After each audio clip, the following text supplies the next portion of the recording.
वैसे तो जब भी किसी भी कंट्री में ये नो कॉन्फिडेंस वोट या इस तरह की कोई होती है एक्टिविटी, तो बहुत मजा आता है देखने का, क्योंकि जाहिर है कि अपने एक पूरे पीक पर होता है, दोनों तरफ से जो है वो टकराव जो होता है।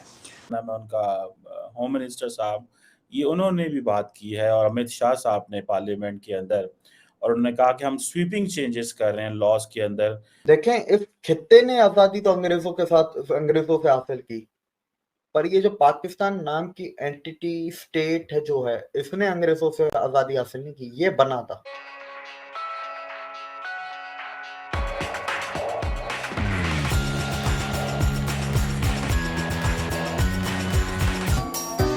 इस वीडियो को देखिए, ये तिरंगा लहराते बच्चे और कहीं के नहीं बल्कि कश्मीर के हैं। 15 अगस्त से पहले इन बच्चों की तरफ से निकाली गई ये रैली तस्वीर है बदलते कश्मीर की। हाँ, ये वीडियो देखकर पाकिस्तान जरूर बौखला जाएगा। पुंछ में मदरसे के इन बच्चों की तरफ से निकाली गई ये रैली दर्शाती है कि कश्मीर का भविष्य बेहद उज्जवल है और कश्मीर 15 अगस्त को आजादी का एक और जोरदार जश्न मनाने के लिए पूरी तरह से तैयार है।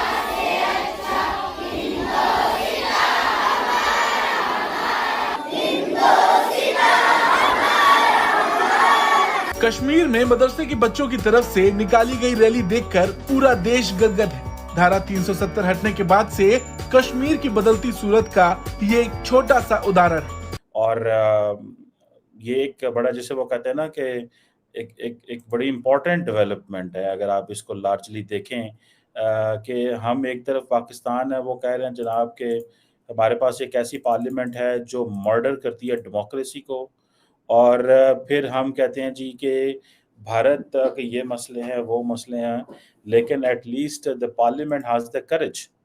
उनकी जो पार्लियामेंट है उसके पास करेज है। हमारी पार्लियामेंट जो है वो तो उस तरह के लॉज बनाती है जो एस्टैब्लिशमेंट को पसंद आते हैं, और एक एक दिन में 30-30, 20-20, 40-40 लॉज बना देते हैं।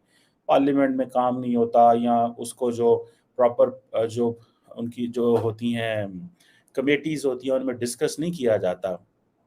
अब ये जो लॉज इंडिया की हुकूमत ने किए हैं, बेसिकली इसमें ये मॉब लिंचिंग के ऊपर और जो खवातीन के अगेंस्ट जो क्राइम्स हैं उनके हवाले से है, और ये कहा जा रहा है कि ये बहुत बड़ी तब्दीली की गई है क्रिमिनल जस्टिस सिस्टम के अंदर। जिसे वो कहते हैं ना, ये सारे जो इंडियन पीनल कोड जो है, उसके जितने भी स्टैचूज थे, जो पुलिस वगैरह चलाते था, सारा कुछ ये 19th सेंचुरी के थे, और ये उस वक्त जो ब्रिटिश क्राउन के दौर की सारी चीज़ें थी। और ये जो लॉज थे, ये जैसे मैंने पहले कहा, इनका काम ही कॉलोनियल रूल को स्ट्रेंथन करना था, रूलर्स को प्रोटेक्ट करना था, और लोगों को इंसाफ नहीं देना लेकिन पनिश करना था। सारी बात है 19th सेंचुरी की, और ज़रूरियात है 2023 में, और जो है वो तब्दीलियाँ हैं। सो ये एक, जिसे वो कहते हैं ना, बड़ा शोर मचा हुआ है इन लॉज को लेकर के, और पर्टिकुलरली क्योंकि इंडियन पार्लियामेंट के अंदर बहस हो रही है बड़ी तेज़ी से। वोट ऑफ नो कॉन्फिडेंस नाकाम हो गया भारत के अंदर। फिर ये है कि पार्लियामेंट के अंदर वो जो एक चल रहा था, टसल भी चल रही थी, लेकिन ये लॉज की वजह से, इन पार्लियामेंट्री ये जो कवानीन हैं, इनकी वजह से ज़ाहिर बात है, एक जिसे वो कहते हैं ना कि एक नई डायरेक्शन सेट हो गई है। मोदी साहब जो कि बार-बार जिनके बारे में कहा जाता है कि he is heading the Hindu nationalist government, लेकिन वो एक चीज़ है कि जितने भी कॉलोनियल रूल की जो हिस्ट्री है, बुक्स हैं, अर्बन लैंडस्केप है, पॉलिटिकल इंस्टीट्यूशंस हैं, वो एक-एक चीज़ को पीछे हटा रहे हैं। वैसे टेक्निकली बात बनती भी इसमें, ज़ाहिर बात है, ये वज़न है कि एक मुल्क है, उसकी आवाम है, उसने एक बंदे को चुना है, ज़ाहिर बात है उन्होंने उसको किसी और मुल्क के लिए नहीं चुना। और हमारी जो पार्लियामेंट्स हैं, उनका काम ये होता है कि मॉडर्न डे के हिसाब से चीज़ें करते जाएँ। अब होता ये है कि जब पॉलिटिकल पार्टीज़ और जो गवर्नमेंट्स होती हैं, उनके पास टाइम ही नहीं होता, या उनके पास, टाइम से मुराद ये है कि वो पावर में आते हैं लेकिन उनके पास चैलेंजेस बहुत ज़्यादा होते हैं। जब चैलेंजेस ज़्यादा होते हैं, तो वो क्या करते हैं कि फिर वो जो चीज़ें करने वाली होती हैं वो नहीं कर रहे, वो डे टू डे गवर्नेंस कर रहे होते हैं। जो लार्ज स्केल पे नेशनल लेवल पे जो तब्दीलियाँ लानी होती हैं, जिनकी वजह से आप जो मुल्क की डायरेक्शन सेट होती है, या फिर आप ये कह सकते हैं कि भाई वो जो सिंबल्स थे वो हटते हैं, वो ज़ाहिर बात है, वो एक ऐसी चीज़ है।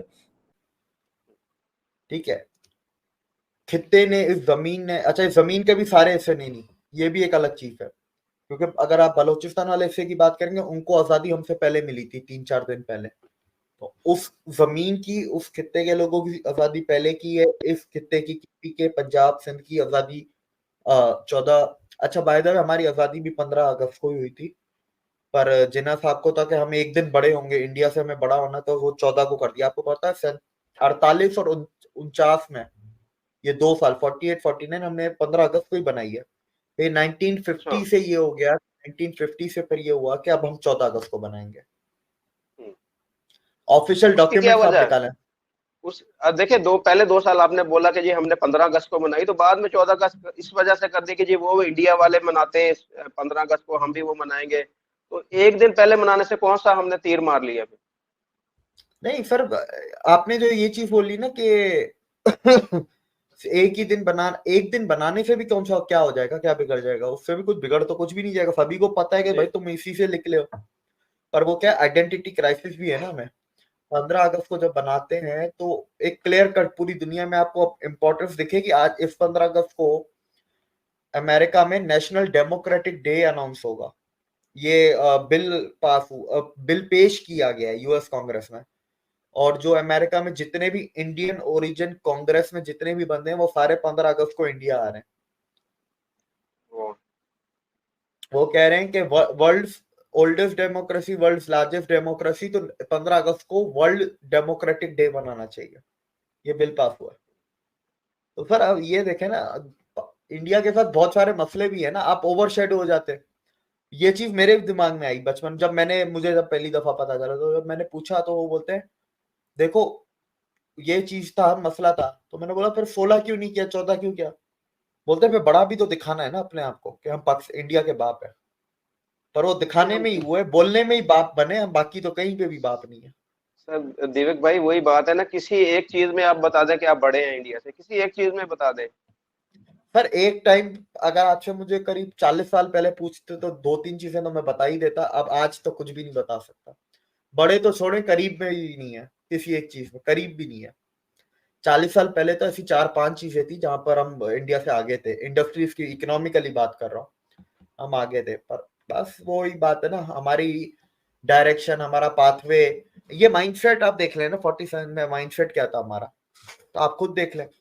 और आपको पता है ये हमारे, मैं नाम, एक तो मुझे नाम याद नहीं रहते, 46 में मोहम्मद अली जिन्ना ने एक बंदे को भेजा था, हुसैन हक्कानी साहब है ना अमेरिका में, जानते हैं उनको, जी पाकिस्तान के। जी जी उनकी जी। जो वाइफ है, उनकी वाइफ के जो दादा थे, उनको भेजा था मोहम्मद अली जिन्ना ने अमेरिका 1946 में, पाकिस्तान बनने से 1 साल पहले, कि तुम अमेरिका जाओ और उनसे पाकिस्तान की हिमायत के लिए मदद मांगो। अमेरिका जाके जो बोला गया ना, जो लेटर जिन्ना का दिया गया, तो जिन्ना ने लेटर में लिखा था हम मुस्लिम कंट्री है, हमारी आप आजादी को सपोर्ट करें अमेरिका, क्योंकि तब तक अमेरिका आजादी को, पाकिस्तान को सपोर्ट नहीं करता था। इसकी आजादी को, क्रिएशन को, जो भी आप बोलना चाहे, क्रिएशन को, बेसिकली आजादी, मेरे मुंह से भी आजादी निकलता है, क्रिएशन को सपोर्ट नहीं करता था। तो जिन्ना बोलते हैं कि हम मुस्लिम मुल्क हैं, ठीक है, हमारे पास आर्मी भी है, हम आपके काम करेंगे मिडिल ईस्ट में, हम आपकी मदद करेंगे मिडिल ईस्ट के तेल के ऊपर, जो भी आपको मदद चाहिए, क्योंकि हमारे पास बहुत बड़ी फौज होगी। दूसरा उन्होंने कहा हमारी आइडियोलॉजी रशिया की आइडियोलॉजी से अलग है, यूएसएसआर की, कम्युनिज्म से, ठीक है, हम दोनों की आइडियोलॉजी नहीं मिलती, इसलिए हम आपकी इसमें भी मदद करेंगे कि कम्युनिज्म यहाँ पर ना फैले और रशिया गर्म पानी तक ना आए।